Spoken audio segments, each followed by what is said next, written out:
Esse vídeo nem tava no cronograma aqui do canal. Eu tenho uma listinha, sabe, de vídeos pra organizar a minha vida. Mas outro dia eu tava numa obra e tava rolando um içamento. E eu mostrei nos meus stories lá no Instagram. E começaram a me encher de perguntas. Eu coloquei, inclusive, uma caixinha de perguntas. Foi uma pergunta atrás da outra. E aí eu resolvi responder todas aqui nesse vídeo.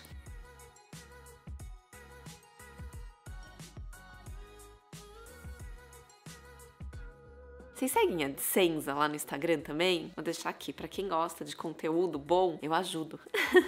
Eu dou uns palpites por lá, vocês vão gostar. Vamos lá. Vou começar com a pergunta da Mora. O que é içamento? Pelo dicionário, olha só o significado. Substantivo masculino. Ação ou efeito de içar, erguer, fazer subir, levantamento, içagem, içamento de vigas, de cargas, de carros. A gente também remete a içamento de âncora, içamento de vela, né? Muito na marinha tem esse verbo içar, é muito comum. Mas numa obra, içamento significa você literalmente erguer, né? Fazer subir um objeto que não seja pelo elevador ou pela escada. Isso precisa subir pelo lado de fora do prédio, ali rente à fachada e entrando pela sua varanda ou por uma janela, porque simplesmente não passa pelo elevador, não consegue subir, às vezes é muito mais alto ou mais largo, você não consegue encaixar aquilo dentro do elevador ou fazer a curva na escada. Então você tem que subir literalmente por fora do prédio. Mas aí, claro, a sua janela, a sua varanda precisa ter uma abertura grande para você conseguir entrar com este móvel, esse objeto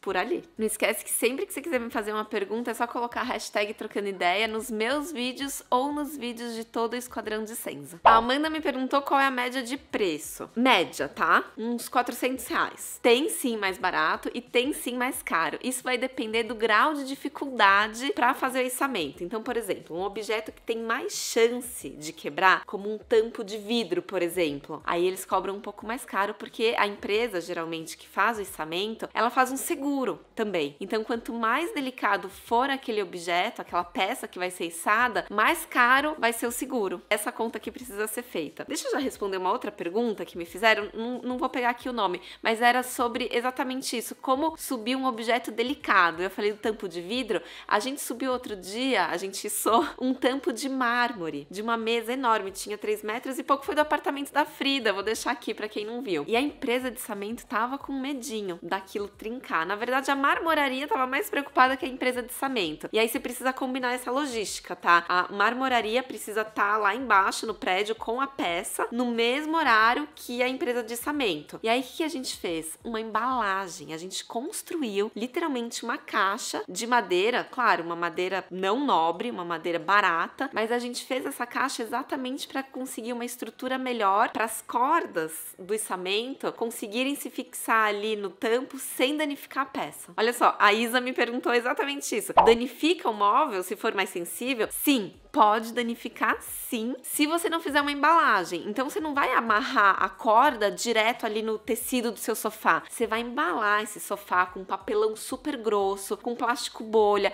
porque imagina só, uma corda super bem amarrada num tecido delicado como um veludo, por exemplo. Nossa, ia detonar o veludo. Então não, você precisa criar uma embalagem para proteger esse objeto. A Simone me perguntou se tem que ter uma empresa especializada para fazer içamento. Ela escreveu medo de altura. Eu também, Simone, morro de medo de altura. E sim, precisa sim de uma empresa especializada. O marceneiro pode te falar, não, a gente amarra uma corda aqui, puxa no braço. Gente, não faça isso, ok? É super perigoso, inclusive precisa de uma documentação. Tem uma pergunta que é só sobre isso, daqui a pouco eu respondo, mas não pode fazer por conta própria. Precisa sim chamar uma empresa super especializada. A Sara me perguntou se é um procedimento muito comum. Sim, Sara, é bem comum, sabia? Quase todas as obras eu faço um içamento, quase todas. A Sara me perguntou de novo. Gente, desculpa, é que a Sara fez umas perguntas muito boas. Ela perguntou se pode ferir o piso, aonde fica esse apoio ali da máquina do içamento. Pode. Na verdade, o piso pode ser ferido até com um carrinho de criança. Você tem que proteger bem essa área do piso, ou muitas vezes a própria base do equipamento vem ali com uma borracha, enfim, com uma proteção. Apoiar aquela máquina de ferro direto no piso, não importa o piso, porcelanato, madeira, carpete, vinílico, não pode. Tem que sempre colocar um cobertor ou uma borracha ali embaixo para proteger bem.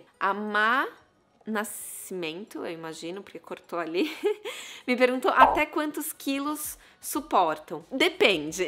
Cada empresa trabalha com um maquinário diferente. Geralmente, as empresas que trabalham comigo têm uma máquina que suporta até 1 tonelada. E aí, o que eles fazem? Eles colocam um contrapeso na parte de trás, conforme o peso do objeto. Então, quanto mais pesado, maior o contrapeso que tá ali em cima, dentro do seu apartamento, esperando, né, fazendo o contrapeso com o objeto que tá ali subindo. Mas eu não sei dizer qual é o máximo. Se alguém souber, por favor, compartilha aqui com a gente. A Júlia Junqueira me perguntou: tem algo embaixo, caso o objeto caia? Tipo uma rede, né, Júlia? Aquela rede de circo, assim, pro trapezista, quando ele cai, um colchão. Não tem nada embaixo. A única coisa que tem, que é super importante, é deixar a área livre. A área do térreo, aonde tá ali acontecendo, embaixo, né, da onde está acontecendo o içamento, precisa ser 100% isolada. A gente, inclusive, coloca aquela fita, sabe? Preta e amarela, pra indicar que ali tá isolado mesmo, ninguém pode circular por ali, porque, gente, acidentes acontecem. Nunca aconteceu comigo, graças a Deus, mas pode sim acontecer. Então você precisa isolar pra ninguém ali embaixo correr nenhum risco. Inclusive os meninos que ajudam, né, que trabalham ali na empresa de içamento, que ficam na parte de baixo, porque vocês sabem como funciona o içamento? Ó, vou fingir que vou içar aqui meu celular. Eles amarram uma corda aqui e outra corda aqui, tá? Então aqui, ok, 2 cordinhas amarradas. E aqui em cima fica preso lá na máquina, aonde vai puxando e isso vai subindo. Mas aqui embaixo, essas cordas também existem. Então a gente tem mais 2 cordas aqui embaixo, aonde os meninos ficam segurando para fazer o controle. Ou 2 pessoas, ou uma só, mas fica ali controlando essas cordas, porque às vezes tem vento, ou às vezes, não sei, o objeto ali, o móvel, ele não sobe retinho, então eles ficam ali controlando para isso não virar e não bater na fachada do prédio, numa janela, por exemplo, né? É perigoso. Então tem esse controle ali embaixo e eles não ficam dentro dessa área de risco. Eles ficam controlando de fora dessa área, porque se acontecer algum acidente, eles também estão a salvos. Até quantos quilos aguenta? O contrapeso até 1000 quilos. Até 1 tonelada? Contrapeso. Mas tem que pôr o peso aqui, né? O contrapeso. Ó, eu vou filmar só com a câmera, tá, gente? Eu não vou olhar pra baixo, porque eu não sou capaz. Ó, vocês olham, eu não. Tá subindo? Ó. Quer que eu filme? Ainda não, tá. Não tá subindo? Ó. Nossa, eu não consigo olhar pra baixo, gente. Sou incapaz. Ai, meu Deus. Aí ficam 2 pessoas lá embaixo segurando a corda, né? Tem só uma? Vocês estão vendo ali, ó?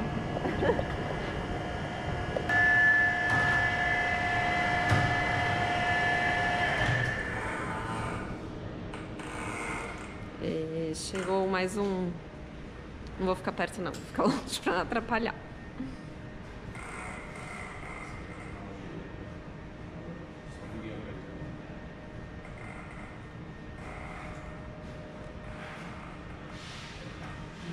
A Rafa Matoso me perguntou se o condomínio tem que autorizar. Sim, Rafa, você precisa entregar um documento pro condomínio, né, avisando que vai ser feito esse içamento. Inclusive, a empresa responsável tem que apresentar uma RRT pro condomínio. E aí, com toda a documentação, eles vão ver se tá tudo certinho, eles te autorizam. E uma coisa super importante, você precisa conversar com o seu zelador quando isso vai ser feito, já deixa ali agendado, né, bem conversado, porque ele vai te ajudar a isolar essa área ali do térreo. Pode ser que seja uma área que as crianças estejam acostumadas a brincar por ali, então ele vai avisar o pessoal, avisar quem estiver pensando em circular por ali. Geralmente ele fica meio de plantão enquanto isso acontece. E não demora muito. Isso acontece assim, em menos de 1 hora a gente consegue preparar tudo, fazer o içamento e terminar. Muitas vezes demora um pouquinho mais, claro, porque tem algum imprevisto, mas umas 2 horas no máximo a gente consegue subir o que precisa. Claro, às vezes você precisa subir muitas coisas, então demora um pouco mais, mas se for um sofá, por exemplo, em 1 hora sobe tranquilamente. A Dani Costa me perguntou se tem algum objeto que não pode içar de jeito nenhum. Não sei, Dani. Sinceramente, assim, só se for pelo peso, né? Muito pesado, como eu falei ali, mais de 1 tonelada. Mas também você vai pôr isso aonde? A sua laje do seu apartamento não vai suportar esse peso, né? Não sei. Alguém sabe? Escreve aqui pra gente, por favor. Aliás, comentem o quanto quiser e perguntem também novas perguntas pra gente fazer novos vídeos, por favor, novas sugestões. Eu vou adorar. Sempre com o hashtag Trocando Ideia, tá bom? Me fala se gostou do vídeo, se inscreve no canal e no canal da Dicenza. Um beijo, valeu, tchau!